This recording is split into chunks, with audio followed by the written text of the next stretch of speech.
It is go time. Yay! Okay, let us know if you can hear us and see us. Welcome to the live stream of How to Write with a Full-Time Job. I'm trying to look. I hate the lag so much. Oh my gosh. I can't. Horrible. Here we go. Okay. Let us know in the comments if you're watching, if you're here. We are happy to have you. So Savannah and I actually thought of doing this live stream back in like early April. It may have been like the end of March. Yeah. And then we're like, everything just happened. And now like people probably aren't thinking about how to write with a full-time job. They're thinking about how to like work from home and do all this. But over the past couple of weeks and, months, we've realized like, some people are still, working their full-time job, and some people weren't working and now they're back. So we felt like it was still like a relevant topic that we could address. And obviously this would be helpful for people no matter what stage they're at. And also would be helpful if you're like in school or something, like doesn't necessarily have to be a full-time job. These like tips will still apply. But hey, Ryan. Oh, good. Looking pretty good. Ryan's here. Mary, how are you? Hey. It's so good to see so many familiar faces here. Charlie's here. Yasmin. Oh, and then Charlie saying congratulations. Thank you. If you guys didn't know, I got married on the 13th, last Wednesday. So tomorrow I will have been married for a week. Yay, which is super exciting.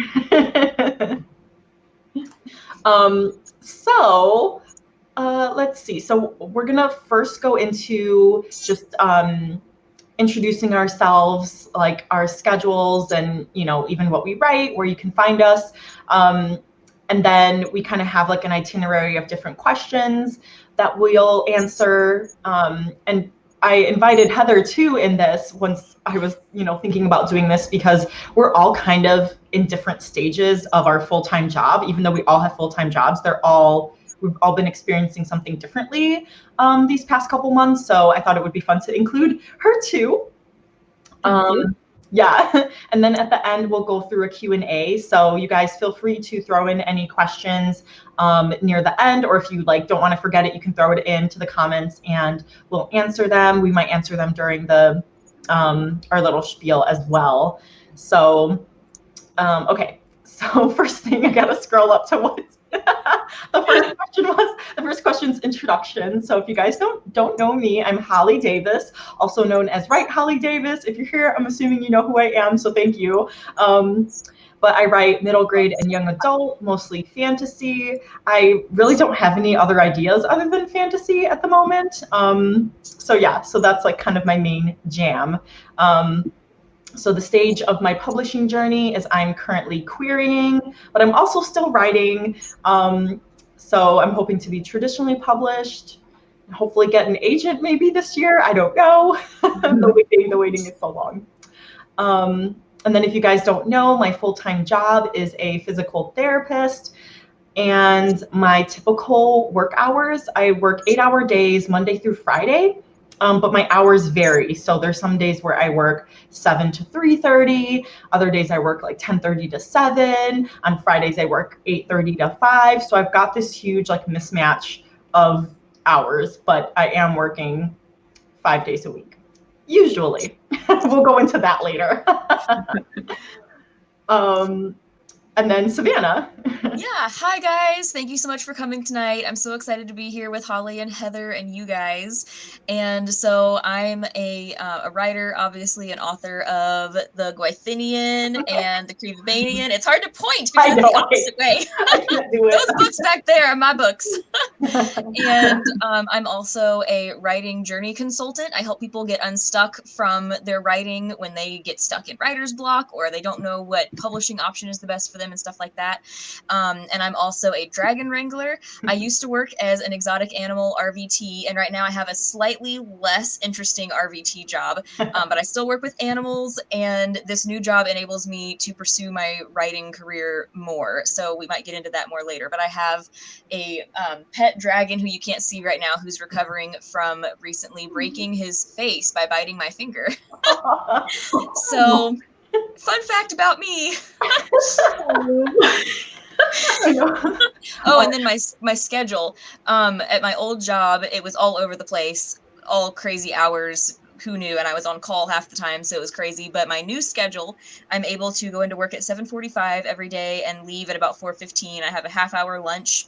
And I have the ability to flex my time where if I need to, I can leave a little bit later one day so that I can leave a little earlier or come in a little bit later. So it's basically, I have so much work I have to get done a week, and I can be a little bit flexible about which exact days are the longest or the shortest, which is a great thing that helps me be able to do lives like this and other stuff in the writing community.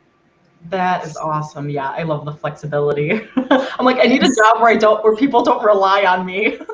Yeah. So then when I'm running late for work, I'm like, well, I have a patient. I can't just be like, oh yeah, I'll hop on the computer. I'm like, just wanted to say really quick, Katie's here. Hi, Katie. My work writer friend. Hello. And then she said, this is our agent year. So thank you. Woo, yes. Katie, if you guys don't know, Katie's also an author tuber, and she is an author mentor match mentee. And her work's amazing. So I know definitely Kate, this is Katie's year too. And then TA's here. Hi, TA. Teresa, hello. Hey. Welcome, welcome. I love seeing all the familiar faces. Yes. Okay, and then we go on to Heather. All right. So yeah, as Holly said, my name is Heather Venkat, and I am Holly's twin. And Savannah's the third twin. I am the third twin, not the triplet, the third twin. Yes. We have a story behind that. I don't know if we've ever said why we say the third twin, but anyways, I write middle grade and young adult fiction, mostly fantasy. I have written before I was serious about becoming traditionally published. I wrote some contemporary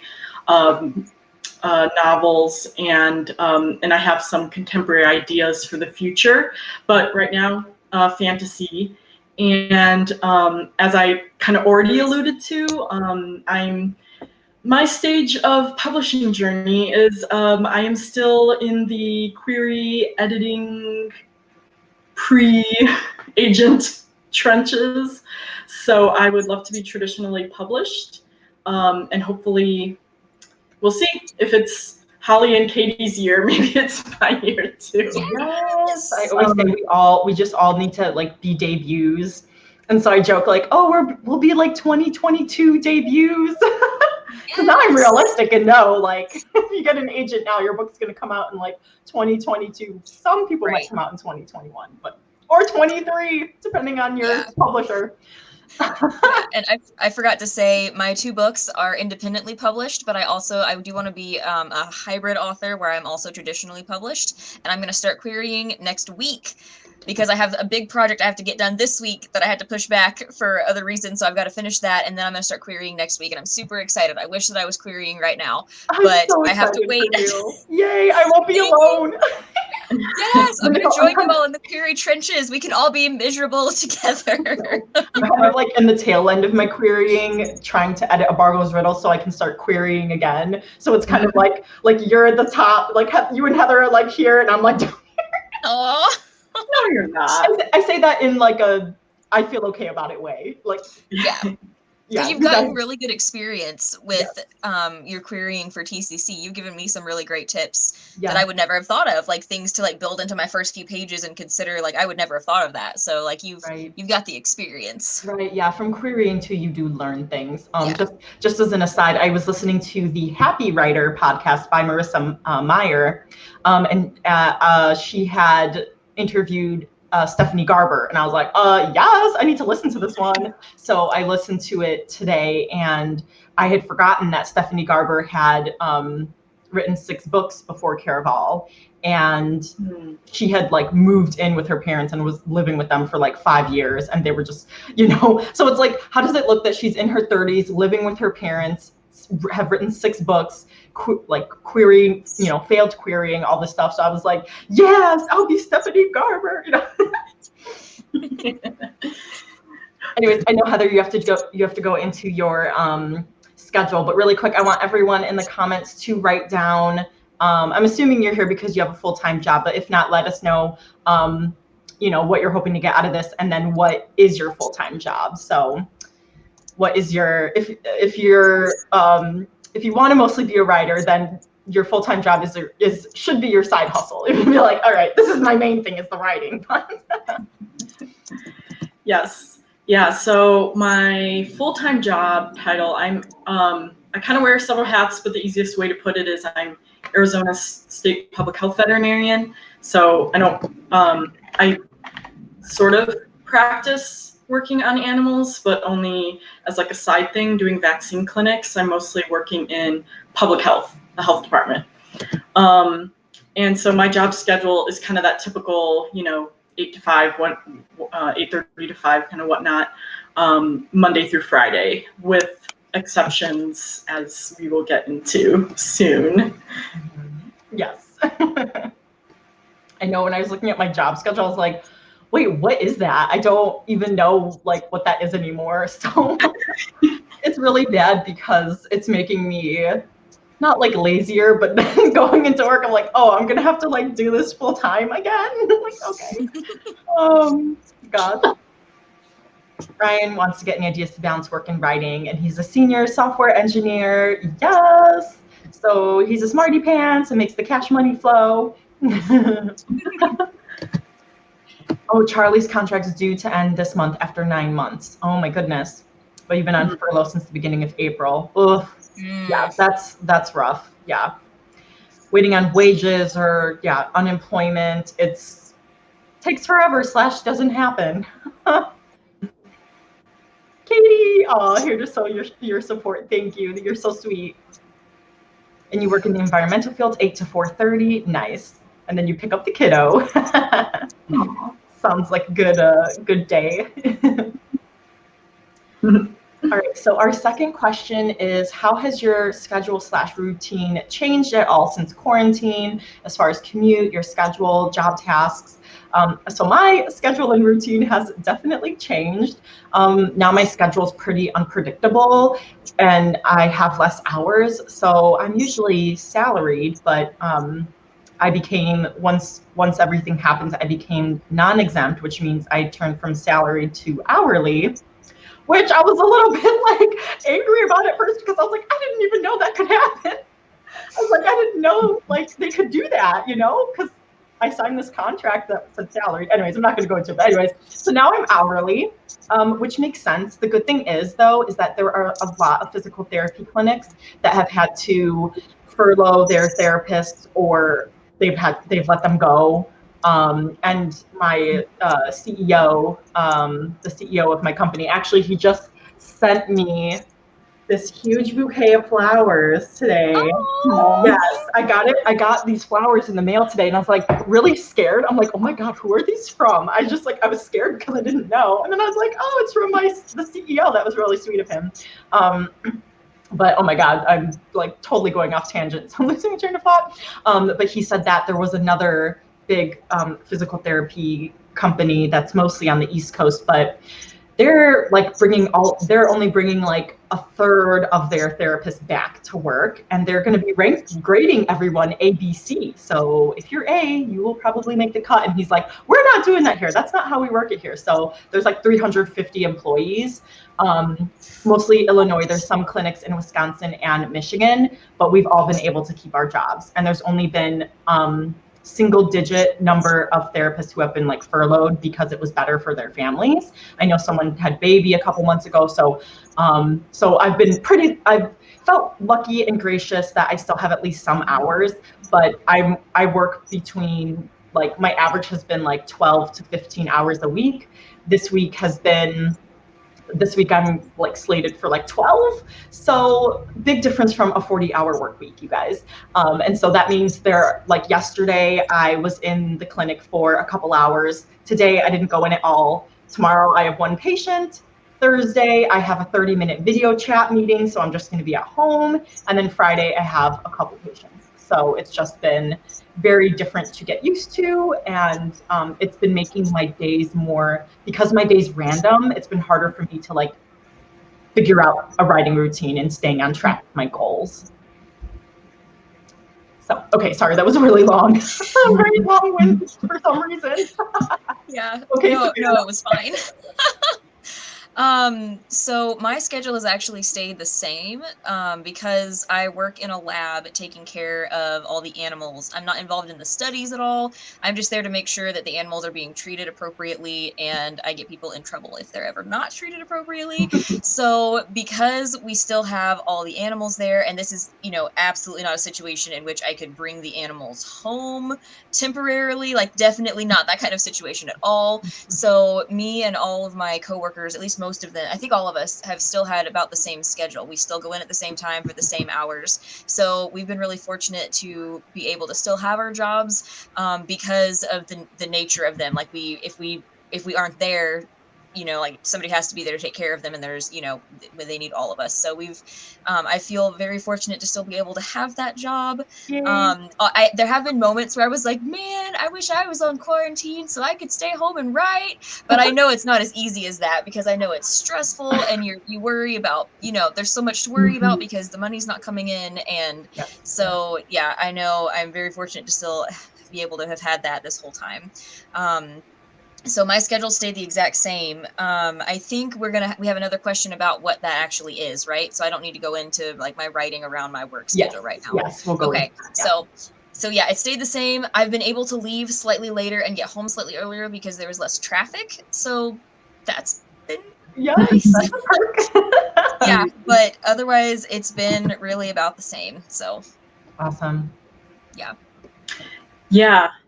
For me, I am fully teleworking, so working from home now, since most of my job I can do via phone and on my laptop, you know, sending emails and things like that. So I am saving some time from having to drive, which is nice. But I am working a little bit more, so I've been working probably about half of the weekends of the month.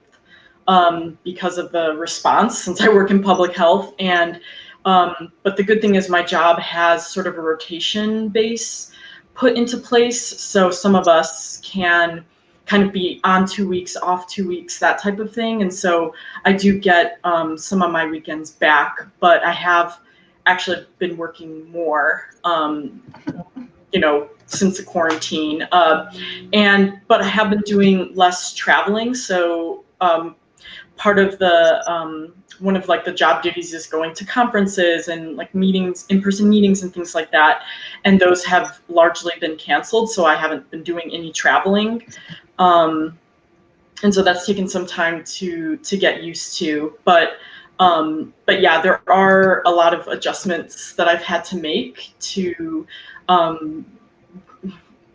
transition to working full-time at home, so we can talk about that later. Yes, and actually I have it on my to watch list because I saw Natalia Lee just came out with a tips for working from home video today, and I was like, ooh, this is super helpful. So I'm gonna watch that after this. I know she had commented on my Instagram post saying that she was interested in this now that she's been editing full time. So I always like we can all share our knowledge and tips and tricks. So okay, Mr. Firespire, hello. He says, I like your picture. That's like super cool. Okay. I work fueling the database of a cognitive intelligence and semantic search company. And I'm also a freelance copywriter for an entertainment website. What? Whoa, dude, that's like sounds super cool and intelligent. Oh, that's awesome. Yeah, and then Heather's been picking up some freelance stuff too, so you're doing even more work. Yeah, didn't mention that. All right, you guys. So question number 3 is, how do you balance writing and your full-time job? So this is a pretty chunky question. So we've kind of broken it up into like what we do, if anything, before work, during work / a lunch break, and then after work. So because, you know, as I said, my schedule fluctuates. What happened? Zuko's sleeping on Chris's computer because I was working there, and he just knocked his keyboard off the table. Oh no. Okay, as long as he stays on there though, because he's got the catheter and I don't want him to jump off. Okay. It's okay. Okay, you guys, I'm sorry. If I like run off, you guys just keep talking. I can go first, Hall. No, it looks like he's staying there. Okay. Oh my God, that freaked me out. Okay, sorry. All right, so because my schedule like fluctuates, obviously on the days that I would work like 10:30 to 7, I would be able to get more done in the mornings than when I would work 7 to 3:30. So for me, it was like being realistic. I'm not going to get any writing done when I have to start work at 7. It's hard enough for me to get to work at 7, especially when I don't always have to get to work at 7 because it's so variable. I'm not always waking up at that time. Or like usually I would wake up, but I'm not ready to leave and like be at work at that time. So those times that I have in the mornings, I would try to get the writing done. It was always hard because when I try to write, I like don't want to stop. And so I feel like what I have to do is get ready for work like right away. So because what I tend to do is I will like write and then I'm like, oh crap, I have to leave in like 10 minutes. And then I'm like rushing to leave for work. And that's why sometimes I'm usually rushing to get to work, you guys, which is like not good. But so for me, what kind of helps me not be distracted by like, oh, I have to leave for work. Oh, I still have to change. I still have to eat breakfast. I still have to do this, but like do all of that beforehand and then sit down and write, because then I know I can solely focus on that and have a timer set for when I have to leave for work. So that's usually what helps me when I have more of that time in the mornings. But I found even when I work at like, when I start work at like 8:30, or there were times where I would start work at 9, I usually didn't get any writing done in the morning. So I like felt like I needed that longer stretch of time, at least for me. And I'm trying to get back to being more of a morning person, but I'm not. So then with my lunch breaks, I only have like 30-minute lunch breaks. I could take longer ones if I wanted to, but I want to like be at work for like less time. So I only take the 30 minutes. And so I usually don't get any writing done because I'm either like catching up on notes / doing work tasks, which is bad. I know I should be giving myself breaks. But most of those 30 minutes is me spent like catching up on social media, like, because while I'm eating, I'll just like check my phone and stuff. So I'm usually not being productive like during my work day. And I usually don't have any breaks during the day to get any writing done. So most of my time lately has been spent, well, pre-quarantine was like trying to be more productive after work. And what has helped me the most with that is finding accountability partners. So these two lovely ladies here, both my mastermind group that Savannah is a part of, and then a lot of times I'll just like hop onto Skype with Heather, because even though we're like, depending on the time change, we're either 1 or 2 hours apart, like sometimes that works out. So I'll try to write like soon after I get home because I'm usually pretty tired and I lose steam really, really quickly. I am excited. This isn't like something that that I've used yet, but I'm going to, is my little Pomodoro timer.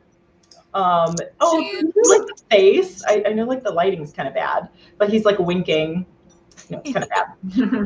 Because I have found that like doing the Pomodoro method, the 25 minutes on, 5 minutes off, has been helping me. But then I'm also checking my phone to turn the timer off. So that's why I bought this, to try to help me to not be distracted. So So I think I have more tips that I'll kind of share later. But for me, like mornings are when I find that I'm the most productive because I have the most energy. But lately I found that I haven't been doing that. And then the evenings I'm struggling to motivate myself. So that's kind of like where I'm at right now.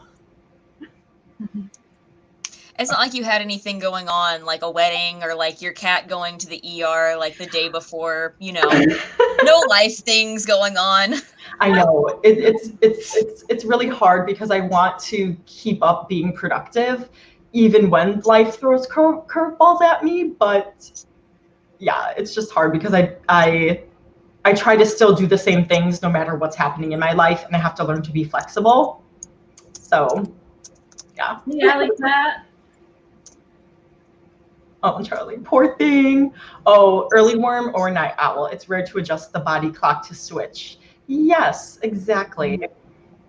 Are you planning to publish under HollyDavis or another name? Yes, under HollyDavis. I had a couple people ask me, including Savannah. And I figured like if I ever write like in a way far off genre, or I know like writing YA and middle grade authors can keep the same name, but if you write like adult, people tend to write people tend to like have a pen name or a different name. So I'd probably use my married name.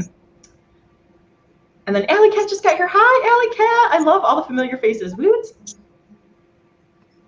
Okay, Savannah, you want to go? Sure. So the way my schedule is right now to try to fit in all the writing that I can, I get up at 5 first thing, and so I get up at 5 so that I'm able to get about an hour of writing in and then have enough time to get ready in order to leave to get to work by 7:45-ish in the morning.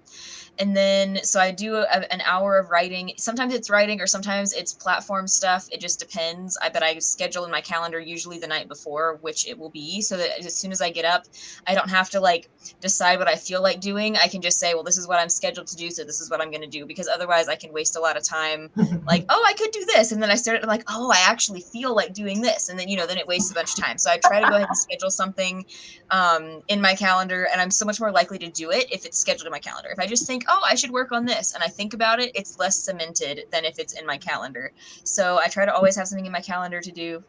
And then on the way to work, I usually will listen to an audiobook or a podcast. I try to listen to stuff whenever I can to, take in either fiction that's in my genre that I want to be like learning how people do, world building and things like that from, and also just for entertainment and for a break from thinking about, stuff that requires harder concentration. And then I also listen to a lot of nonfiction books. So like drive to and from, a lot of times will be those things. And then at work, I'm also usually able to listen to something for most of the day because I'm usually by myself just looking at a bunch of animals throughout the whole day. So I'm usually able to listen to an audiobook or something, podcast, something like that then. So I try to always utilize that time as much as possible. And then for my lunch break, I have about half an hour of a lunch break, and I will pitch myself to podcasts, or I will write down some ideas I had, or catch up on emails or interact on social media, things like that. I try to always use that time well. And most of the time I end up like, we can take our lunch breaks at whatever time we feel like it. And usually I'm the only one taking my lunch break at the time that I do, because I take it pretty early because I get up so early. So I'm ready for lunch pretty early. So usually I just kind of have our little lunch area to myself, and I can just focus on trying to get some of that stuff done. And then we heard music or something. Is there a printer printing or something? Oh no, Zuko's shenaniganing. Okay, so I'll just keep going. So then when I get home, I eat dinner, and then I actually take a half-hour nap. And that's something I just recently started doing, and it helps me so much because I sleep about 5 hours a night, which is really not enough. And after a bit, that kind of builds up, and it's harder for me to stay awake. And I can get a headache from being tired, and it's harder to just work well if you're that exhausted. So I usually eat dinner, and then I take a quick little half-hour nap, and then I usually do writing related things from about 7 until about 10:30. So that's that. You are a beast, Savannah. Well, it helps that I don't have kids and that my job is much less mentally strenuous than my past job. So like I'm not an anesthetist anymore. I'm not keeping animals alive in surgery. That was much more draining than what I'm doing now. So I do have those advantages that make it a little bit easier for me. And I've also been doing it for 5 years. So I've been able to like adjust and try different things and figure out what works the best. Sorry guys, I'm back. I didn't know if he like went onto the chair and I'm like, no. And then I have to cover the litter box so you guys don't have a show of things for mom problems. Right. Appreciate it. So I just finished up talking about how I fit writing it around my work schedule. So I think Heather was just about to go. Perfect. Yeah, so how I balance writing and my full-time job, I really think about it in two parts. So first is the time that I need to do both, and the other is the kind of mental / creative energy that I need. So because of my full-time job involves being at a computer, I am sitting down all day already. And at work, I do have a standing desk, but I wasn't able to bring it home with me. So I've noticed that, I'm not giving myself enough breaks, or, the office chair is not the same. So I'm really getting antsy just sitting down for so long. So I try to get my writing done before work, early in the morning, so that my eyes and my brain aren't mush. And that kind of creative and mental energy is, I'm sort of refreshed from, sleeping. Even if I didn't sleep that much, it's still a little bit more refreshed than if I wait until the end of the 8 hours.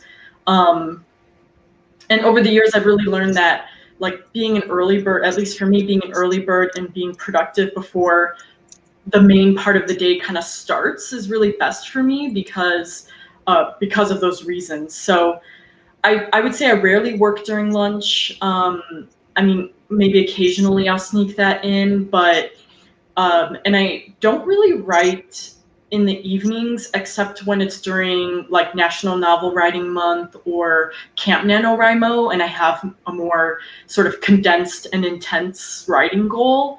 Because I'm pretty much useless in the evenings. I can fall asleep like on a dime. And then the balance also comes with me sort of telling my husband about my writing plans so that like I'm given that space and time that, uninterrupted, so that he knows my schedule. I tell him like, I'm going to wake up early to write, or like, if I do have a more intense goal, I let him know like, hey, I'm going to be writing like as much as I can in my free time outside of my full-time job. I like that a lot. That's really smart. I forgot to say also too, because I haven't been writing as much in the mornings. Like what's been helping me is just telling myself in the evenings that I'll write just for 10 minutes or just do one Pomodoro sprint or something. And if I want to stop, I can stop, and but if I want to keep going, then I can keep going. And it's kind of like when you go to the gym, it's like going to the gym is the hardest part. Once you're there, you're gonna work out. But yeah. Oh, sorry, I just saw the Zuko is being yeeted. Yeah. Super funny. TA, me being a night, or should I call you Teresa? Me being a night owl, I get some writing done between 9 and 10 p.m. Wow. I want to write more in the morning, at least an hour or two. Any suggestions? Yes. I have one. I have one. Go ahead.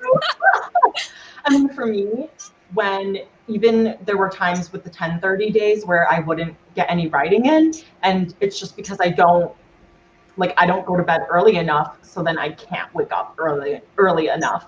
And so then just the morning's gone. That's just what I thought of right away. So did you have any? Yeah, one that has been super helpful for me the past year is I use my phone as my alarm, as I think probably a lot of people do. I started plugging it in my bathroom instead of next to my face on my nightstand. So when it goes off, I have to get myself out of bed and walk across the bedroom and open the bathroom door and find my phone and turn it off. And by the time I get across there and I'm out of the covers already, it's easier for me to just you know, go on about my morning, versus if I'm in bed and I turn it off, I'm like, oh, I don't want to get up now. 5 more minutes, snooze button, warm covers. So I have started putting it to where it's harder for me to get to, so that I'm more awake by the time I get there. I'm already out of the covers. And I also keep like a bathrobe or sweatpants, like warm clothes, because I'm always cold.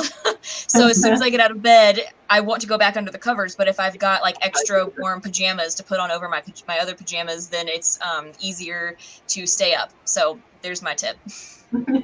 And my tip is, maybe it's not a good solution, but sometimes I actually set my alarm a little bit, like maybe like 15 minutes before I really want to wake up, so that I know, okay, even if I turn my alarm off and sleep for a little bit longer, you know, I'm not cutting into that time. So I'm sort of tricking my body that, oh, you slept in a little bit extra, but I really didn't. And then I had another tip, but now I'm forgetting it. You know, I mean, Holly's tip is good, like going to bed early. Oh, I remember what I was going to say, because I actually just did this the other day. Was when I woke up, like I kind of had my like grumpy face, like my eyes were half closed, and I was just like a zombie. And I just said, smile. I just told myself to smile, and I smiled, and I was like, I have, you know, all this time to get all this stuff done right now. And it really was a game changer for me that morning, because I was like, yay, I'm up and I can do the things that I really want to do. And, you know, we're talking about balancing, you know, a full-time job in writing. And like, I think we can all agree that we're having this conversation because it is hard. It's not easy. We're working more than we need to or want to, because we have these aspirations. And so, you know, first and foremost, give yourself grace, but also, you know, make sure that you're, you know, acknowledging the fact that it isn't going to be easy. Mm-hmm. Exactly. Yes. Some days it will be, but not every day. Mm-hmm. And I saw Alley Cat was kind of talking about with Savannah about like school and not having like a very set schedule. So one of the things that does help me too is my planner. And you don't even need like a really, I don't know why, like the light just doesn't pick anything up on my, sorry you guys, my webcam just doesn't pick it up. But on one side it's got like from 5 a.m. to 10 p.m. And then on the other side, it's like the to-do list. So like I have, you know, 7 o'clock is my live stream, and, you know, 9 o'clock I wanted to post about, hey, remind people about the live stream. So that, I know people kind of do that with the Google calendar blocking. I've realized over the past year that I'm a paper person. I really like paper. And I used to be able to read ebooks, and now I can't. So I'm like, well, now people win because I'm just going to buy their physical book, which is more money. So, but so having it physically in front of me, being able to check it off the list is also rewarding. But yeah, but just having it down where it's set in my schedule. So I know, okay, here's this huge chunk, 8 to 5 or 9 to 5 or whatever, where I can't write because I'm working. But now here at 7, I'm going to write. So like, scheduling that in kind of helps, because, you know, and then you can see, oh, I have a lot planned this day. Like, this isn't a feasible day to write, because writing with a full-time job doesn't mean writing every day, you know, but it's working around it and finding the balance. Okay, let me see. Oh, Ryan started doing that too. Yay. Yes, I love that. And then Charlie has a question, why choose trad over self-publishing? Funny you mentioned that. Savannah and I actually have a video about that. It was our very first collab. Like collab, yeah. Yeah. I wanted to call it live stream because I'm so we actually have a video about that. So I'll find it when it's not my turn to talk. But that's a long question. Yes.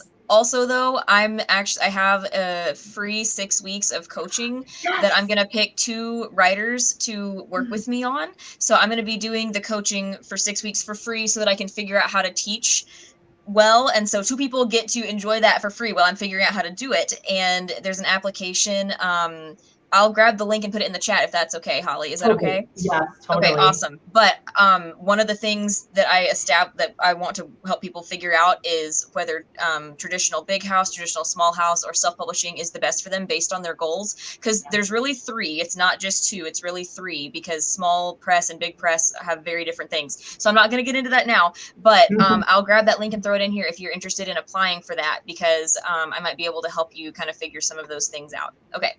Yes. Done with that. Well, I forgot way at the beginning when you said you were the consulting coach. I wanted to say that, or the writing consultant. I forgot to shout you out about Savannah did a keynote speech for the end of the Author 2 virtual retreat, which I know many of you were at this past weekend. But it was so inspirational, and like, that was another thing that Heather and I were both talking. We're like, oh my God, Savannah did such a good job. And she just like, we just felt a little surge and a little boost. So sometimes it's like, it's hard when you're just trying to push yourself. And it's so easy for you to come up with excuses. You're like, I'm too tired from work. I have to take care of the kids. I have to cook dinner, school, whatever. But like, sometimes that little boost of motivation can come in the most unexpected places, from just, you know, a speech or a short video or something. So I find that really helps me too, to kind of give me a little bit of a boost when I feel like I don't have that myself, because it does take discipline, and sometimes you need to like find that from other people to kind of like give you that internal motivation. Okay. Oh no, Ryan. Oh, he has to be on call 24/7. I did not realize that. Oh my gosh. That sounds really tough. That was one reason I left my previous job, even though it was really cool. Yeah, that's really hard. To go wrestle exotic animals in the middle of the night. Mm-hmm. Fun stuff. Some days I can write, some days I can't. Never know how I'll feel the next day. Or what's going on. It's long, sorry. No, that's me, I'm long-winded. Yeah, and I think that's why it's being flexible with like looking at your schedule and really writing it out and being like, is it feasible for me to write today? It's like with NaNoWriMo, it's like, are you really gonna write on Thanksgiving? If you are, then plan it in. If you aren't, plan for it, you know? So it's just planning it. And Charlie's a control freak, so he'll likely self-publish. And Ryan shouting you out, Savannah. Keynote speech was so good. I saw that. Thank you so much. Teresa, thank you. Hi, Ellie. Oh, yeah, you go for your walk, girl. See ya. I wrestle exotic mainframes in the middle of the night.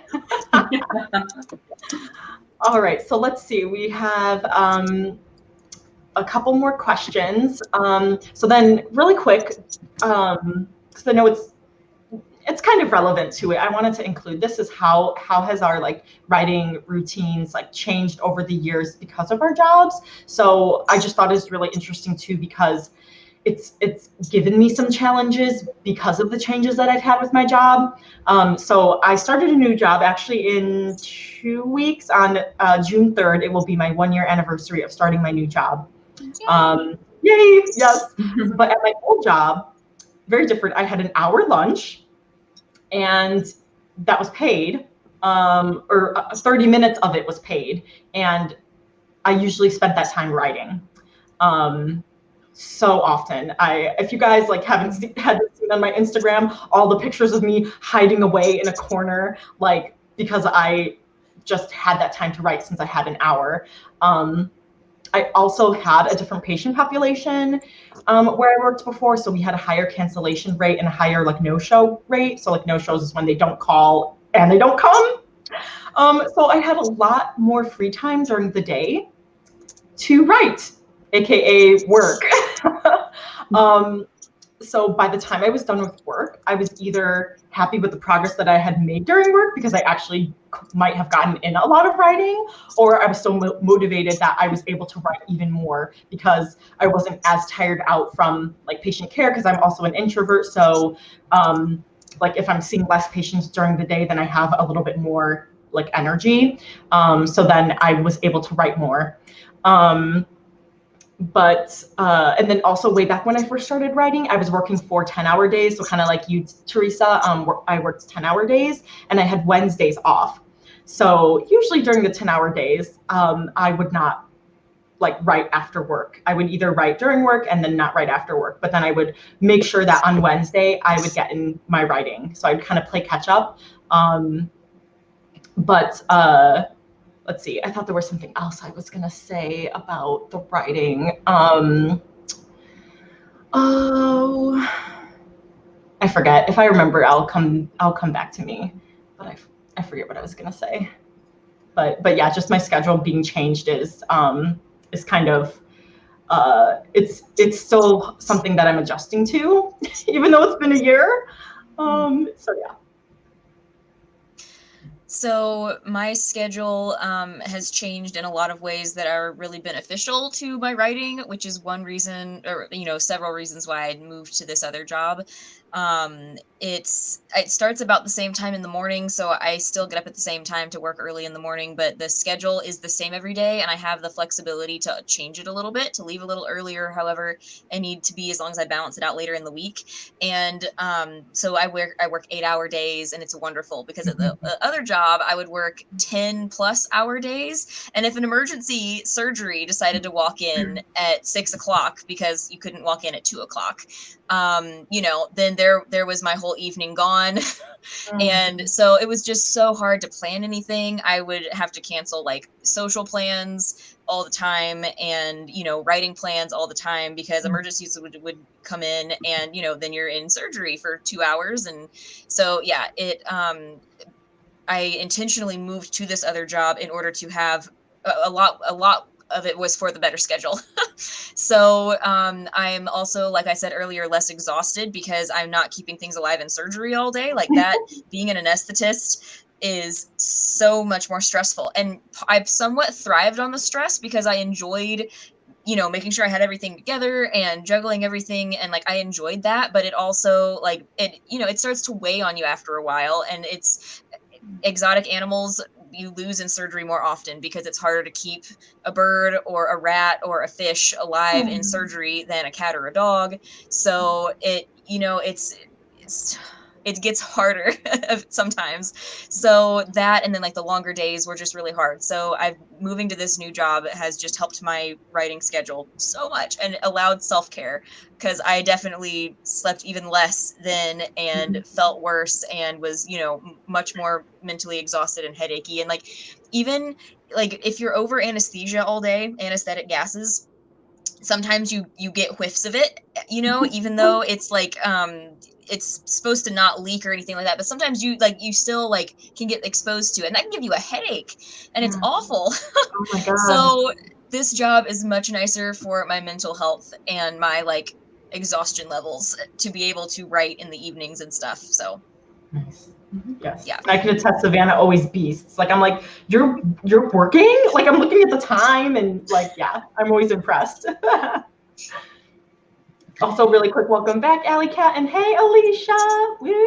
Hey. All right, Head. So for me, not too much has changed. I've always kind of been an early bird, but one thing that has changed is I have become more deliberate about my writing, and more specifically, more deliberate about carving out time to write. So I learned that, because I have my full-time job, if I just wait till I feel like writing or assume I'll write later, it just won't get done. So I guess that is one thing. And the other thing is I feel like I've gotten more flexible as time has gone on, because things do come up at work that are unpredictable. So, if there was a longer day that I had, or it was just extremely busy, I might be more tired than usual and want to sleep in. And in those cases, for example, say I plan to give myself an hour and a half to write before work. But the day before, like I had a really long day. Well, then I try to be flexible and say, okay, well, what if I sleep in an extra 45 minutes and I'll still have a good 45-minute chunk to write before work? So that way I can still get something done and not feel as bad. But even if there are days that you don't write, that's also perfectly fine. But I found that really flexibility is key in terms of trying to keep that balance. Yes, yes, most definitely. That kind of ties into my answer to the next question, which is how do you plan your day and do you have a writing routine set? So I already showed you guys my planner and how I either write things onto my to-do list that I'm kind of flexible with filling in, just kind of doing randomly throughout the day when I want to, or actually scheduling in at this time I'm going to write. But I also found throughout the years that I also get really anxious by my to-do list. And I get really anxious with like, yeah, just everything that I have to do, or if there's been so much time that I haven't written. So I find that like I kind of need to find a balance between being disciplined and having a schedule, but not being so strict that I'm not flexible. Because then I'm like, oh, well, like that would make me get really bitter towards like even family events, because in the back of my mind, I'm like, I could be spending this time writing, which was a horrible thing to think of. But when I was just so gung ho and just like too focused on it, like that led me to burnout. So for me, it's really finding that balance between being disciplined, trying to fit it in, being on my schedule, but then also being flexible and giving myself that grace if I don't. I just need to not let too much time pass without writing.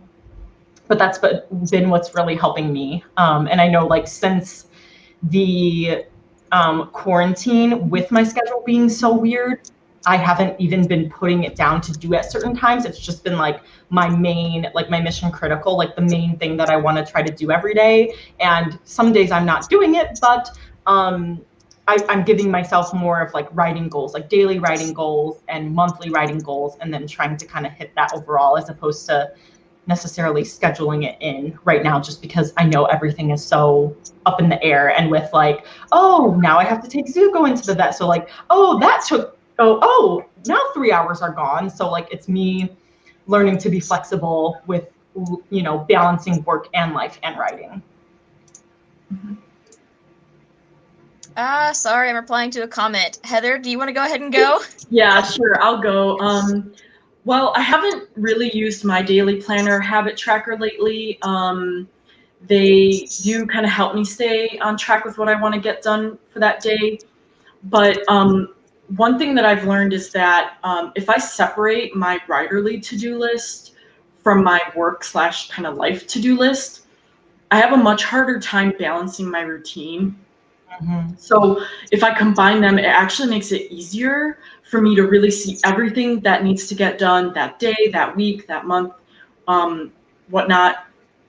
For example, you know, if there is if I am on the shift where I have to work on the weekends, then I need to plan and prepare for that. So I need to really combine that. So that's one thing. The other thing that helps me plan my day is breaking down my larger writing goals into smaller tasks. So that way I can kind of directly apply them to my to-do list that day. And it's sort of similar to the Kanban board method in a way, like you have your large this thing and you break it up. So I know like Brittany Lynn has a very good video about that. And so you can take maybe one of those smaller tasks and put that on your to-do list for that day, or maybe for that week.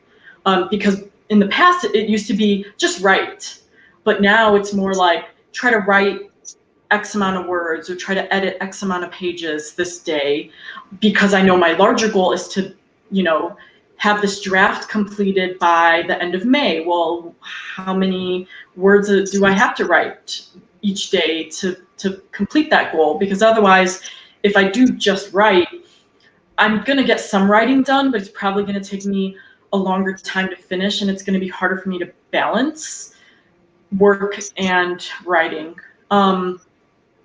And then lastly, since, you know, I'm a little bit more aware of how long I would recommend that if you're starting off, probably the number of words you write in a certain amount of time is going to vary, and it definitely varies for me still, but generally speaking, I have a really good idea of how many words I write in like a half-hour writing sprint or something like that.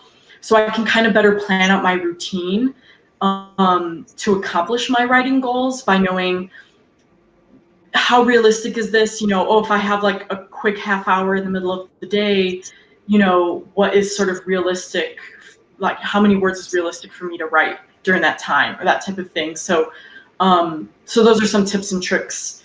I guess I don't really have like a writing routine. I sort of just try to build in the writing goals and surround my day around that. Nice. So I kind of have a routine in that I have certain times of the day that I'm always doing writing related things, but I don't have the routine in that it's not always the same stuff at the same time. So like what I'm going to do the first hour of the morning, it just depends. I've tried to always do a certain thing in the morning, and it just sometimes is just, it is stupid for me to focus on that thing that I would like to try to focus on when there's something else more important that I need to do. So I've tried lots of different ways of scheduling things, and I kind of just, I have like all my goals for a given period of time, and I kind of just add them in, a week or a few days in advance in my calendar. So there's lots of time blocked out for writing related things, but as far as what exactly I'm going to do, I decide closer to the time so that I'm better, closer to the situation and can decide what's the highest priority. But along the same lines of what you were saying, Heather, is like defining what you're going to do for that period of time. I used to say work on book, and then I could open the document and type the word "the," and I had worked on the book, and then I could just scroll through Instagram the rest of the time. And I totally did that sometimes. Totally did that. I was like, well, I worked on my book, so I'm done. So in order to not let myself get away with stuff like that, I always define it more. So I'll say like, write second kissing scene, or, something like specific. And it seems to be a lot harder. Like if it's catching up on emails or anything that's not the actual writing is easier to define. Anytime that it's the actual writing, you never know how long it's going to take. I don't know. I don't have like a consistent amount of time it takes me to do writing stuff. I never know. So I can do my best to guess, I'll be able to complete writing this scene or complete revising this scene or something. So, but I always define it, even if I might be a little bit off with how much time it's going to take.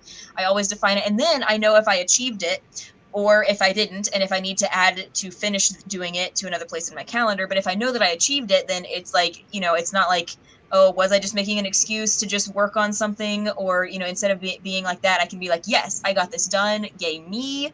Moving on to the next thing. So yeah, defining it has been super helpful. Yes.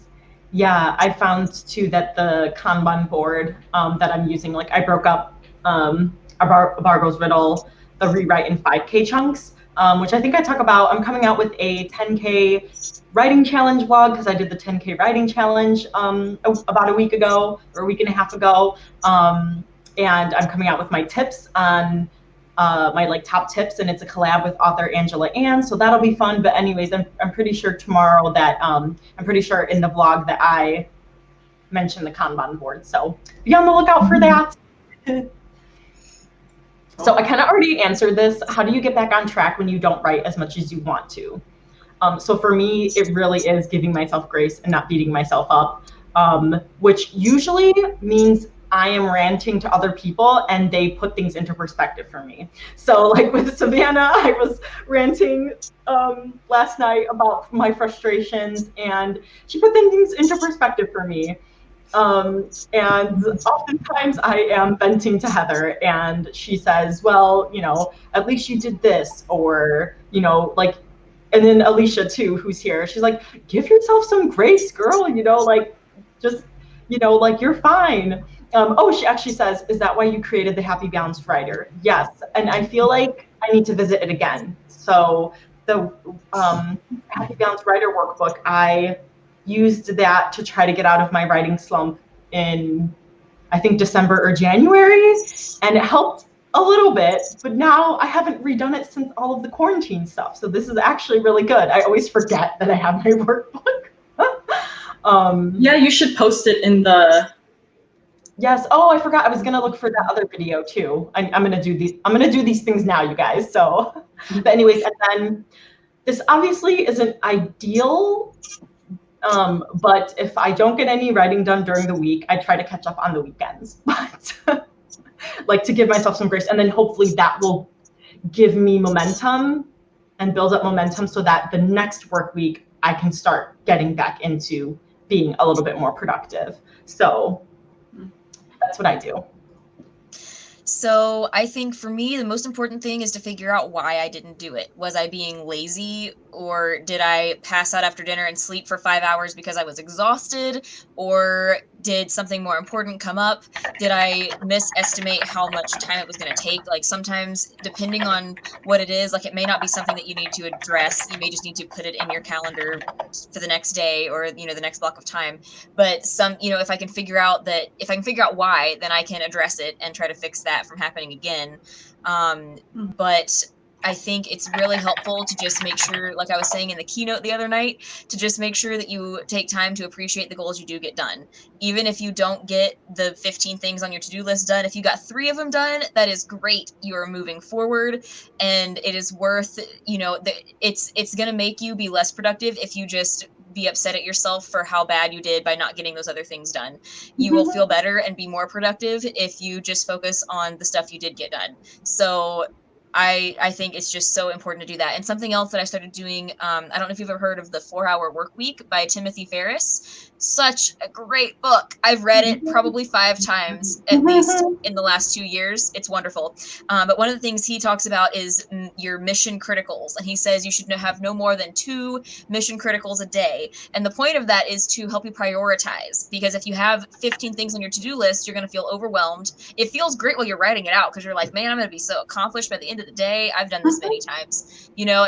But then like you look at it and you're like, I feel exhausted by just looking at this. I don't want to do any of it. And then you just don't do any of it because it's exhausting. But if you have 2 priorities, like Holly was talking about, like the 20-minute thing, just, okay, I'm just going to write for 20 minutes. And then like Ryan said, he'll write for 20 minutes and then he is in the zone and can keep going. So have your 2 mission criticals, 2 most important things you need to get done in the day, way easier to handle than 15 things on a to-do list. And then when you get those 2 things done, you can be happy you got the most important things done and didn't get distracted with less important things. And if you still have time, you'll feel more productive and more like doing more things on your list versus just giving up and watching Netflix. So mission criticals are huge helpful things. Yay. Yes.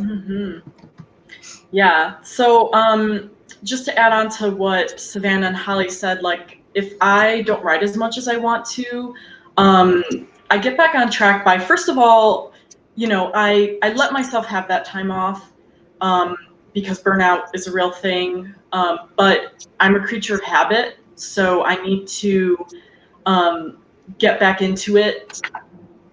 Otherwise, it's going to be too long of a stretch. So one way that you can do that is by easing. You know, sometimes I'll ease in. So maybe before that break or before I was writing less, say I was writing 2,000 words a day, just for example, that first day when I want to say, okay, I'm going to get back on track, you know, maybe I would give myself a goal of like 1,000 words and then, you know, get back up to sort of the norm that you wanted. But really, another way that I get back on track is all about my attitude. So my word of the year is attitude. So staying positive, proud of myself for accomplishing whatever I could, and reminding myself really that like this is something that I enjoy. And you know, work is stressful as it is. So I try not to make my writing stress me out too. And really finding those accountability partners who you can reach out to. You know, writer friends are just worth their weight in gold to really either, you know, give gentle but firm, you know, a firm pep talk, you know, that can do wonders to get you back on track. Yes, totally. Yes. Writer friends all the way. Okay, so then last question, and then we have a couple questions from followers, and you guys are free to throw in any questions you have. This is like a 2 questions in one. Do you have any daily money saving tips so you can free up some capital to invest in your writing business, or time saving tips to give you more time to write? So obviously if we're having all of our writerly goals and everything. Sometimes that costs money. And so we thought that this would be a valuable tip as well. So for me, how I save money is by kind of batching meals, not necessarily like meal prep, but it helps me save time by just like throwing a whole bunch of stuff in like the Instant Pot or the slow cooker. So I'm not really big on like cooking. When I say I'm cooking, it's like having the microwavable like mixed vegetables and then like something else I can microwave probably. And it's just, I like to be very simple and save time, and that's my like cooking. But then that just means I don't have to worry about like what I'm gonna eat and like waste time like thinking about that. Like I have this burrito here that I was like, this is just fast, easy thing. It takes 2 seconds. So, and then to save money, I have a budget. And that's just really helped me with everything. I know this is kind of an aside, but like having a budget actually gives you freedom because you know exactly where your money is going and you know exactly how much money you have for certain things. So Chris and I allot ourselves a certain amount of fun money every month, and then we have like a pool of like miscellaneous, like, oh, we need to end up buying this now, and something random, or oh, I went to this doctor's appointment, something that doesn't happen every month that you're necessarily budgeting for.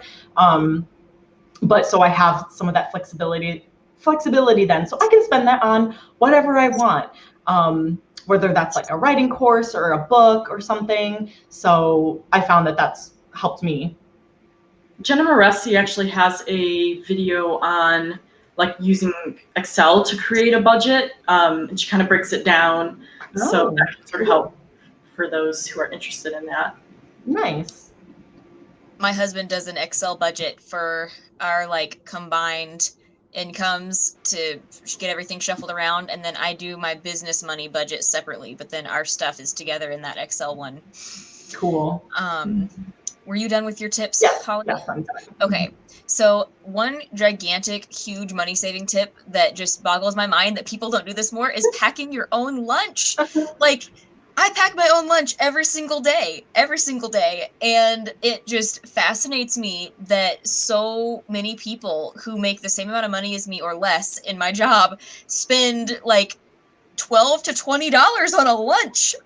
I'm just like, if I did that, I would have been in the negative and had absolutely no money to spend on my business. So I pack my own lunch every day, and it's so much cheaper. I mean, it probably cost me like $5 on average, way cheaper and generally healthier-ish. I'm not like a crazy healthy eater, but it's not like French fries usually. Like it's usually not like fried stuff. So anyway, packing your own lunch is just, it can save you so much money. If you're feeling like you have no money to invest in like a nonfiction book you want to read to further your writing craft or something, like don't buy lunch for a couple of days and then you'll have enough money to buy that book. Or don't buy lunch every day for a month or two and you'll have enough money to buy like a couple $100 course. Like look how much it adds up. Like a $5 drink doesn't seem like that much, but if you get it every day, like look how much money you're spending in a year.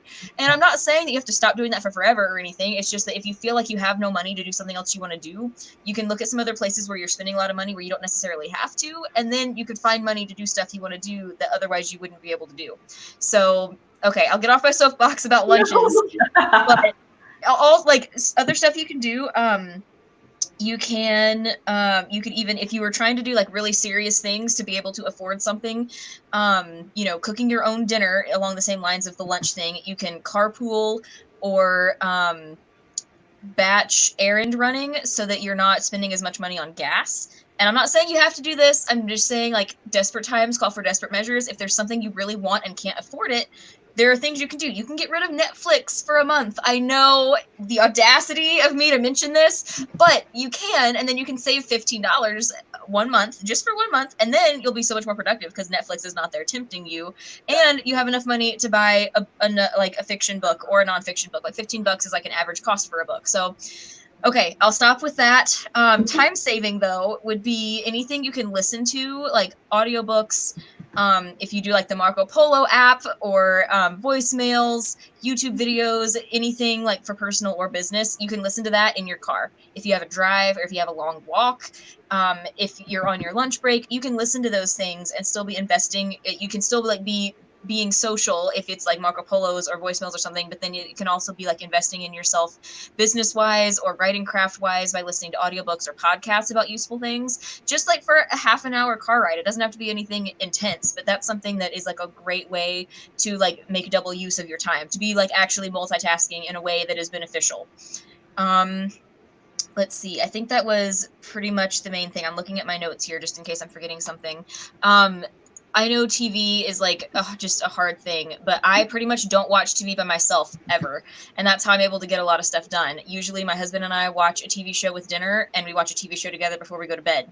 And that's that's less than an hour of TV a day usually. And I just don't watch TV by myself, except for occasionally I binge watch something on a weekend because I'm exhausted. Yeah. But most of the time I don't watch any TV, and that saves so much time. So if you're feeling like your time is getting sucked away, there might be ways that you could pull a little bit of time from something else and, find more time to write. But anyway, I hope that doesn't sound too preachy. I just don't want people to miss out on things they want to do or afford because they don't realize that there's some stuff they could just move around a little bit. No, that's really good. Actually, I thought of another tip because you were talking about like listening to stuff was, it was on my drive back because I drove to Savannah's book launch for the Crevabanian, and that was in November, so it was during NaNoWriMo, but I got my words in. I actually got like the most I had ever gotten in a day because I driving back home like 3 hours or whatever, I did like the audio or like the voice to text or whatever, like on the Google Docs or whatever, and which is free, completely free. And I wrote a lot, you guys. And obviously you have to clean up everything afterwards because it's like, oh, I said period and there's not a period there. And I have my magical creature's name and it said it was a weird thing, so like you have to like fix it up, but like you'd be amazed how much writing you can get done that you're like saying. So like especially if you have a long commute going to work or something, yeah, you can just fit in talking any time. So yeah, I had a 10-hour drive to and from Georgia to visit my grandparents at Christmas.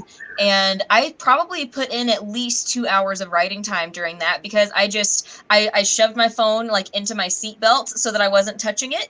And I just voice texted to my phone for hours and just like said things, and the only thing is like you have to watch it because it'll stop listening after a minute and then you could go on for a long time and then it wasn't recording anything. So you kind of have to like very safely keep an eye on it. But that is hugely helpful, especially like for me, it's harder for me to get in the zone for that in a half-hour drive, but a 10-hour drive, get a lot done. Yeah, pro tip. Yeah. Very nice. Yeah, and then just to kind of piggyback on the money saving tips, one game changer for me has been to wait one day before buying something non-essential. There have been many times that I have clicked on a Facebook ad or an Instagram ad because, like, let's face it, these things are targeted towards like each person and their interests. So I get ones that's like fur mom and I don't know, like agility, dog agility, and all this stuff. It's like, ooh, let me look at this and look at that, or books and writer related things. But like a lot of times, I'll add something to my cart and then like I'll pause and say, okay, let me wait until tomorrow. If I still want it, then I'll buy it. Well, by the time tomorrow rolls around, like I've already forgotten what I really wanted, and I'm like, hey, I'd rather save this $20, and I didn't really need it in the first place. I think the harder thing for me has been when I've wanted to like donate money and haven't been able to. So it was like I didn't donate during Camp NaNoWriMo in April, and I really wanted to, but I said, let me just I'm trying to save money right now, and let me just make the decision not to. I've donated to them plenty of times in the past. But I think don't rush into purchases unless, obviously, unless you have to, but that can also help save money. And then similar to what Savannah was saying about how like the cost of small purchases can really add up, I recommend if you do have regular small purchases that you make, then literally calculate out how much you're spending every year on that thing. So if you do go to Starbucks every single morning and get that espresso drink, how much really is that a year? And can you compromise on how often you buy that thing? So those are my two or several kind of money saving tips. Awesome. Those are great. Teresa has a question. Should the accountability buddy be a writer or one in the genre you write? And how do you find one? So I found that like you don't necessarily need your accountability buddy to like write in your genre.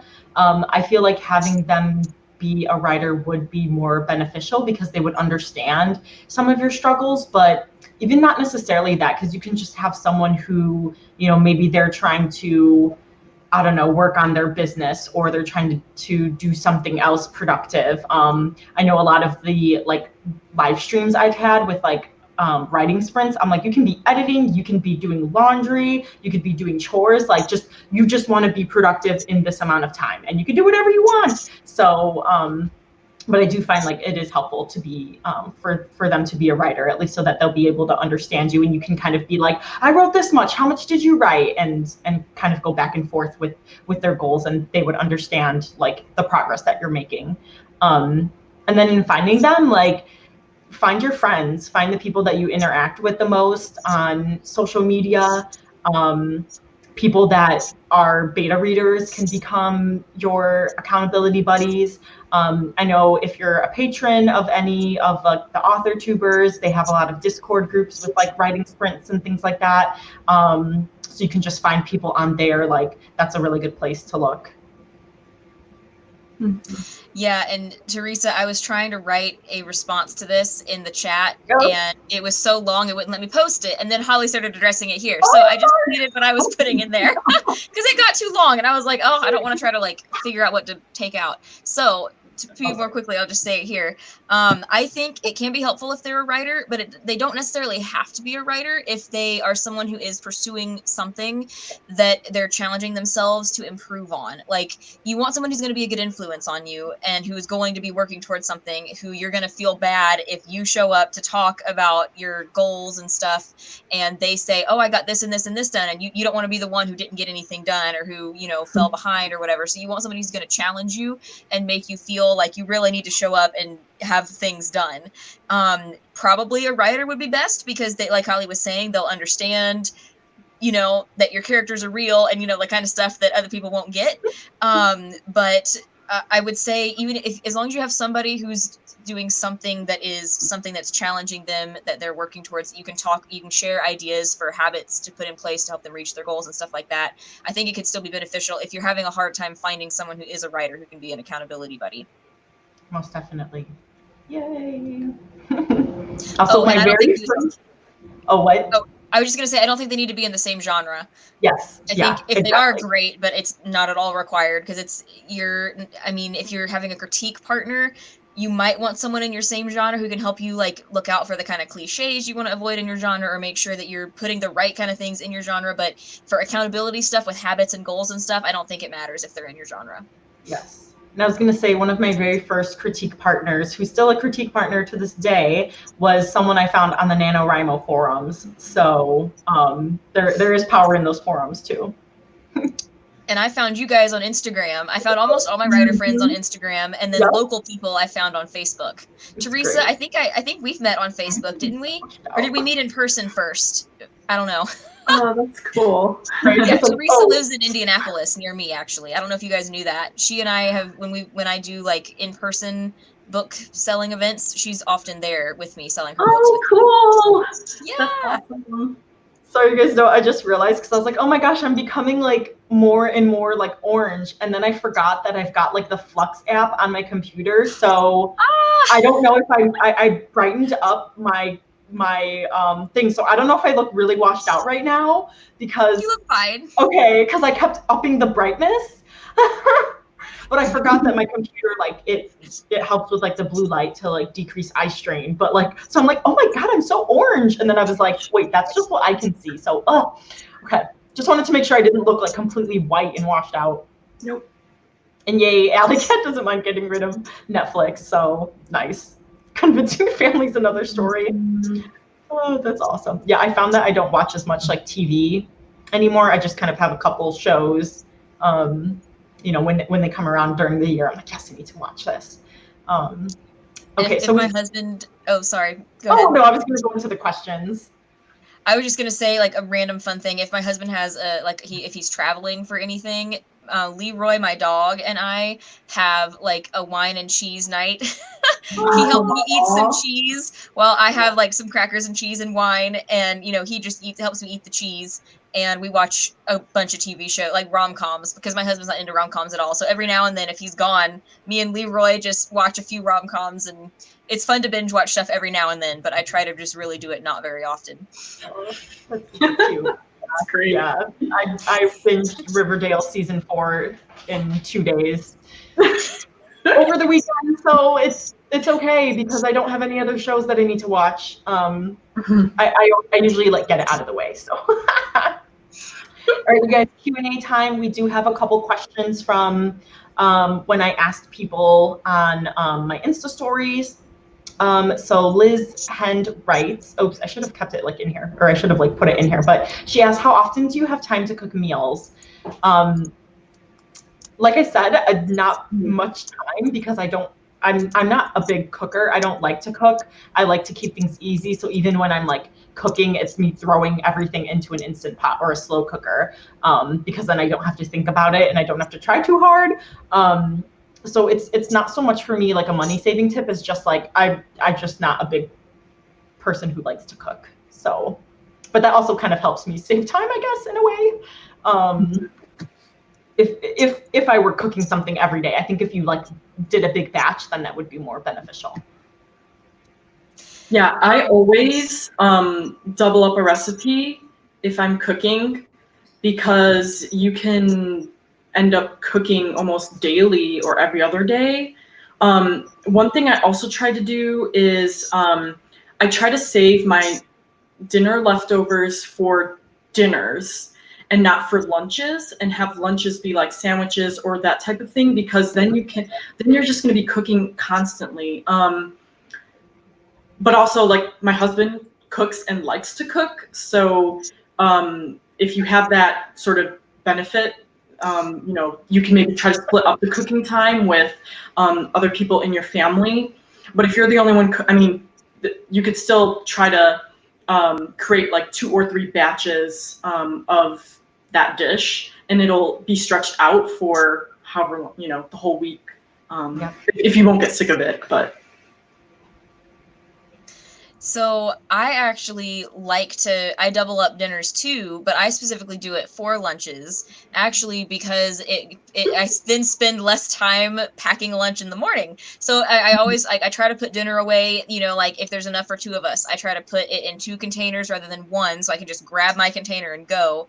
And then that gives me more time to work on my own stuff in the morning before leaving for work, versus sandwiches. I know this is so silly, but it takes me too long to make a sandwich, and I do it if I have to, but it's like my very, very last thing that I will only do if I have to, because I have to get out all the ingredients and make it, and it's not that I'm lazy, it's just that's not how I want to spend my time in the morning. So I actually prefer having dinner leftovers as lunches, and then since Ben has been working from home during COVID, he's been able to go ahead and start dinner a lot of nights, and that has helped with dinner so much. But one thing was that I had to learn not to like resent dinner so much, because everybody has to eat dinner, and I can't expect Ben to make dinner all the time. Like, it's something we have to share. And with how we split the chores, dinner is usually something I do. He's helped a lot with COVID, but usually I'm the one in charge of doing dinner. And just deciding not to be mad about it. Like, it sucks that it takes so long to cook, and like I'd rather spend that half an hour writing. And if it takes me an hour to cook, like that is not okay. An hour to cook is absolutely not okay. Like a half hour is like as long as I want to spend cooking, unless it's something that's baking and I can go write while it's baking. Even then I don't like waiting because I get hungry. But yeah, I just have had to accept that dinner takes time, and I need to get over that and not be grouchy about the fact that I have to do dinner instead of writing when I first get home. So it's been a growth process. Yeah. Yeah, so I mean, if there's something that you want to cook, make sure you see how long it is estimating it's going to take to make that meal. But I mean, I found this interesting. Like, I guess find what works for you, because I was like, yeah, no leftovers for lunch, and maybe leftovers for lunch will save you more time. So just like try each out and see what works better. At least for me, it's whether it's a leftover or not, it's just making sure that it's already ready and packed, or I know what I'm going to have the next day. Or like the earlier days, like when I work earlier, I'm not going to make oatmeal or an omelet or avocado egg toast or something. So I have like fig bar, you know, a fig bar or a protein bar or something, or some peanut butter, and have that like on the days that I have to grab something quick, because I can even eat that in the car if I need to. Whereas if it's like a day where I can spend a little more time, then it's like, okay, now I can make this. That will take, you know, take up time, but in my head it takes forever. But yeah, I actually always eat breakfast in the car, and I've done that even before I was a writer. just to, you know, just to, I don't know, save time. I don't know, I just grab it and then I eat while I drive. I hope that's okay. That's legal, right? Yeah, fun story though was at my old job, because it was like a 40-minute commute, so I would always eat in the car too. But I would be like, I would have like yogurt with granola or like something, and so I'd be like at the like stoplights, I'd be like eating with my spoon, and I'm like, I don't care if people see me, they're not gonna, you know, like I don't care if they judge me. But I stopped doing that when I had just opened up a thing of applesauce, and then the green light was to go. So I start going, then all of a sudden the cars stop, and the person behind me, you know, runs into me, and my applesauce goes everywhere. And my car was fine. My neck was stiff for a week, but the applesauce was everywhere. Oh no. So that's when I was like, I'm not gonna do this anymore. Granola bars. So anything that needs a spoon, no. So that's my funny story. All right. Then we've got one last question from Len Woolston. What's one thing you wish more people understood about being a full-time worker / writer? That's a really good question that I forgot to prepare my answer for. Yeah, that's a good one. Heather, do you have one already ready? I mean, I think one thing that I wish people understood was, I can't talk anymore, is really that this is like our passion, and we're putting a lot of time and energy into it. So really respect our wishes to write for a certain period of time, respect our wishes to have these goals, because it's not, I mean, for some people it is a hobby, but most people want to be published, whether it's traditional or self-publishing. And if they really understood, like, hey, this is something that is serious, and I need to, you know, allow them that space and time and recognize that it is hard work. And it's not just, oh, they're just doing it for fun, and you know, we should be enjoying it, but I'm not waking up early, you know, like, and spending money and doing all this stuff just because I want to.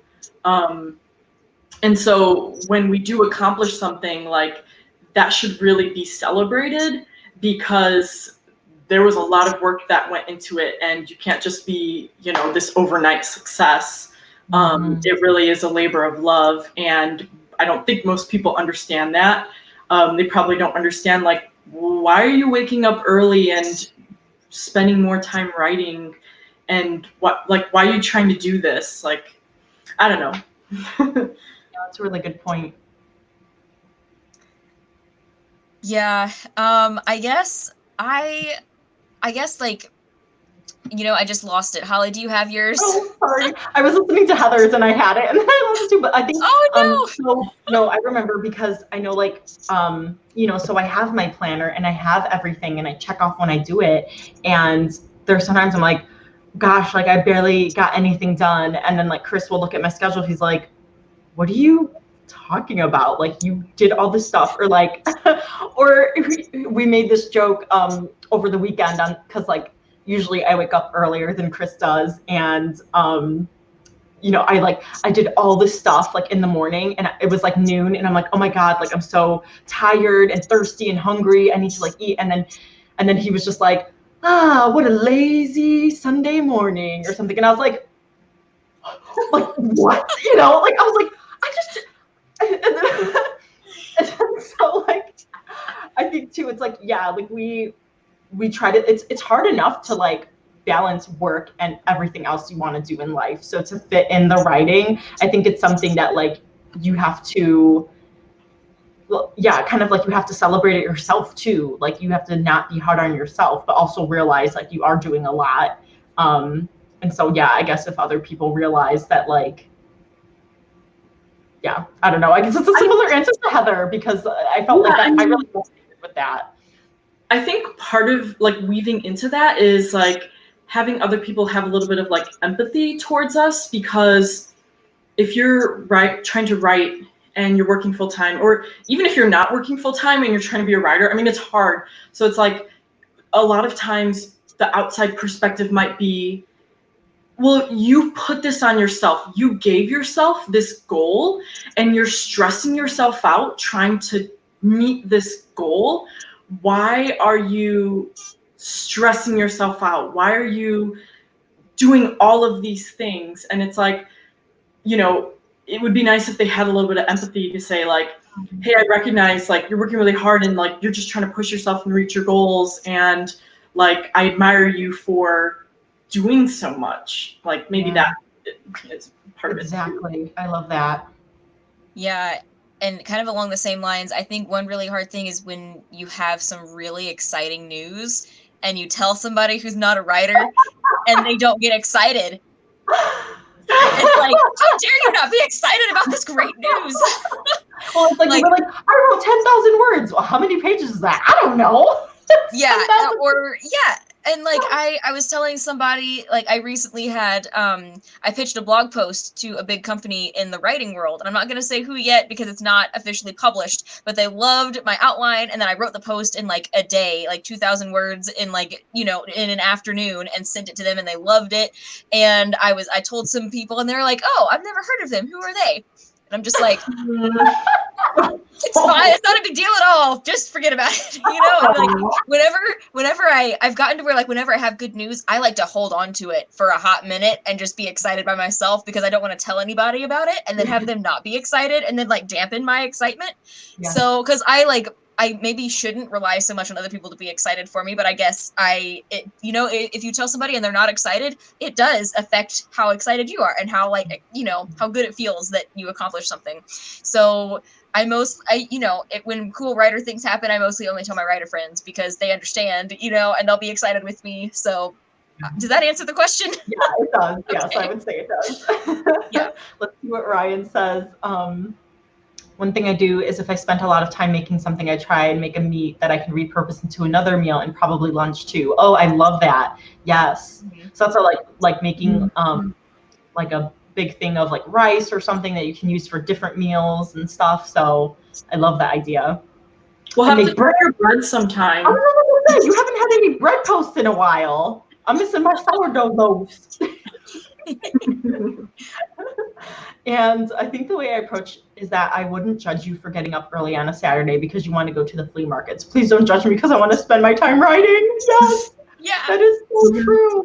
Yeah, because everyone spends their time differently. And so that's something that I do with Chris. I'm he had that lazy Sunday morning, or that's the thing with trying to fit in the writing time. Oh yeah, I'm having your significant other or something know that you're setting aside this time to write.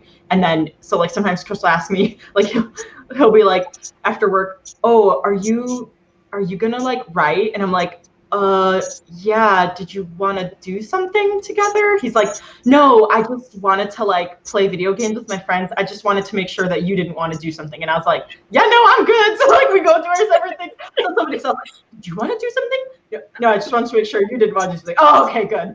Yeah. But it's at least it's like, I'm okay with like me doing my work and spending my time writing and him playing video games because that's what he wants to spend his time to doing. And I know like when like before I got into writing a lot, like I would watch so much anime, all this stuff, and that time has been now devoted to writing. So it's me realizing like I could do those things if I wanted to, but writing's what I want to do.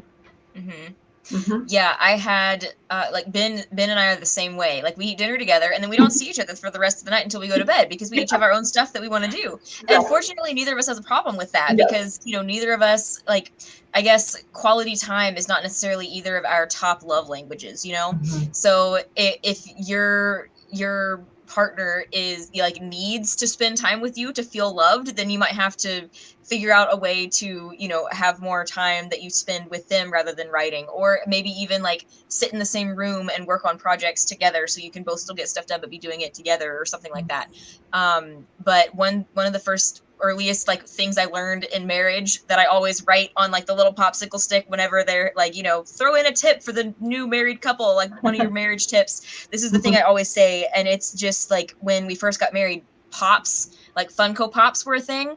I do not personally understand the fascination with Funko Pops, and like whoever invented them, props to them because they are cheap as heck, and some of them sell for thousands of dollars. I personally don't understand this, and that's fine. And Ben spent a lot of money on Pops. And we first got married, and I was like, we just got married. We are poor. We live in an attic. Why are you spending money on Pops? Like, I told him he needed to quit spending money on Pops, but like he and his friends would go hang out, and they would go eat dinner, and then they would go pop hunting, and they'd go to Walgreens, and they'd go to Walmart, and they'd go to Target and try to find the Pops. And it was an adventure and a fun thing that they did, but I didn't understand it. And so I like told him he needed to quit. And then I realized how sad it made him. And I realized like I like to spend a stupid amount of money on like writing education or books. I mean, like, you know, all these books back here, like I've spent a ton of money on books. I spent so much money self-publishing my first book. Some of it was good money spent and some of it was not. But, you know, like I think it's super helpful to be able to respect each other's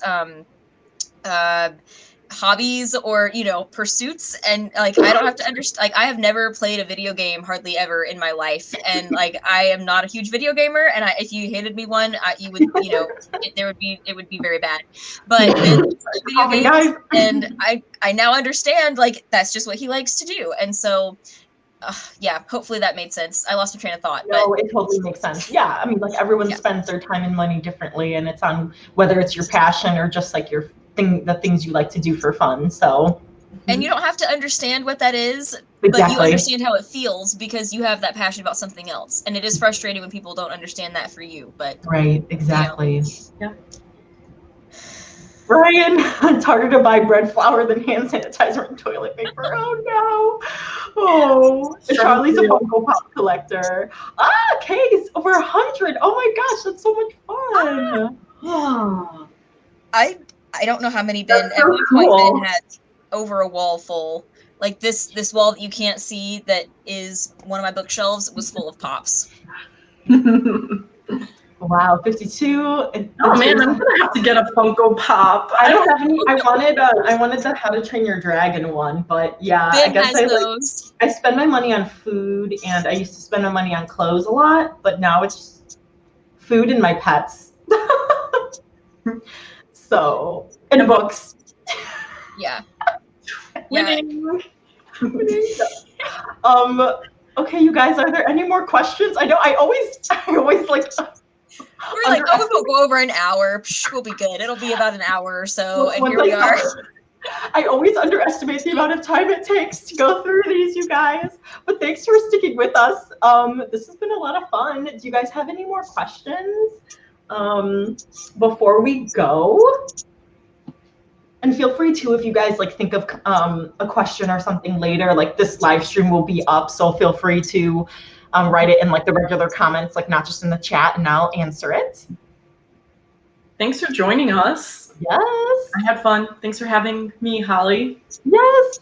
Thank you, Savannah and Yes, Heather, thank for you. joining me because I couldn't do it by myself. You guys had really good tips, and I knew like this was something I couldn't do by myself.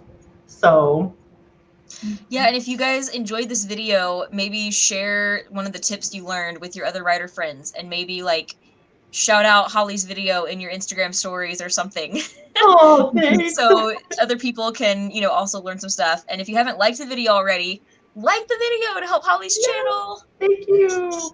And subscribe if you haven't already, though I think most of you guys are, maybe. Oh no, Alyssa just got here. Oh, well, this will be up for replay. Also, is that a picture of you? Because it's gorgeous. Your hair looks rocking. Charlie's asking, do you have any links to any published novels? I need to read your books. I do happen to have links that I am going to grab right now. Did you post a link before? Because I didn't see it. I posted the link to the application for the coaching thing, but not to books. And did it show up? I think so. Okay, good. Yes. Okay, that's why I sent a link to the coaching because I didn't see it, and I was like, oh, did I have to approve it? I think you want to approve it. That's so sweet. I love Savannah's books, and then when the third one comes out, it's going to be amazing. Ah, who's? Yes, oh, that was Alyssa. you. Okay, I was looking at my computer and I was like, oh, who said that? Thanks, Teresa. Wait, Thanks, Savannah, I Ryan. actually don't see your coaching link. Hi, thank you, S. You don't see Wilburn. Thank you. So here's the link to the. Oh, there it is. It did pop up. Okay, Okay. good. I wanted to make sure because I was like, I don't think it would like make it so that I have to approve it or something, but this was really great. I'm really glad that we were able to kind of do this. And I always love like talking with you guys and my writer friends because I always learn things too. So it kind of helped me feel re-energized with with my goals and be like, oh yeah, I should be right, you know, I should try to do this or this. No, Charlie, Heather and I are not published yet, but hopefully we will be soon-ish. Meaning we're hoping to query our next book soon, and hopefully we will get an agent and then a book deal, hopefully maybe by the end of the year, beginning of next year, because I know the timeline is forever. And then we can have our books be out in like 2022 or something. Who knows? I know Brittany Wang is doing like her serial where she's coming out with like kind of like episodes of a novel, and I'm like, man, that sounds so good to like be able to get your work out there like while you're waiting to be traditionally published. But I got to finish my book first before I even think about doing that, but something in the back of my mind. Thanks, Ryan. Yes, the struggle is real, but we are all in this together. Yay. Thanks for joining. Ooh. Disney. Yes, of course. Elsa and Belle. Oh shoot. Or is it the Little Mermaid? I know one of them's Elsa. Oh, didn't you say it was Ariel? I think. And Ryan started the Gwythynian. Yay, Ryan, thank you. That's awesome. And I posted the link to the Gwythynian, and the Kindle is 99 cents right now. So grab it while it's cheap. Grab it while it's hot. How's rockin' profit? Yo. Okay, sorry, stop. Yes, Charlie. And that's I was thinking about that too. I actually really liked that she read her novel in the YouTube videos. I feel like I would want to do that. Like that would be fun. So, and then like publish it. People want to like read it. So who knows? Future scheming, future managing mischief. Yes. All right, you guys, I'm gonna head out because it's getting late. But thank you guys, or at least for where we are. But thank you guys for coming, and I will see you guys hopefully in the chat box, and not in the chat box, in the comments of my video tomorrow. And I will see you guys later.